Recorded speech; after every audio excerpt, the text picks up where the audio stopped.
بچہ پیٹ میں کتنی بار حرکت کرتا ہے؟ یہ ایک بہت اہم سوال ہے۔ بہت ساری بچیاں جب ہمارے پاس کلینکس میں رابطہ کرتی ہیں یا ہاسپٹلز میں آتی ہیں، کہتی ہیں ڈاکٹر صاحب مجھے تو لگتا ہے کہ میرا بچہ حرکت ہی نہیں کر رہا۔ یہاں پر بہت ضروری ہے کہ آپ کو یہ پتہ ہو کہ ایک دن میں بچہ آلموسٹ حرکت کرنا کتنا چاہیے۔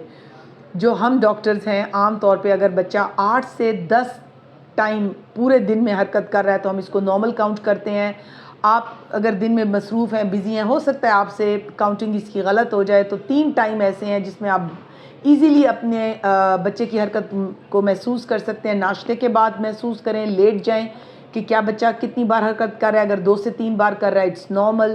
دوسری بار آپ بچے کی حرکت کو چیک کریں، دوپہر کے کھانے کے بعد لیٹ جائیں اور پھر فیل کریں کہ بچہ کتنی بار حرکت کر رہا ہے۔ اور تھرڈ، رات کے کھانے کے بعد آپ دوبارہ کھانا کھانے کے بعد لیٹیں اور پھر بچے کی حرکت کو محسوس کریں۔ یاد رکھیں، پراپر بات لیں، پراپر ڈائٹ لیں، اس کے بعد لیٹ کے آپ بچے کی حرکت کو محسوس کریں۔ 8 to 10 ٹائمز جو ہے وہ بچے کی حرکت اگر ایک دن میں ہو رہی ہے تو اٹس نارمل۔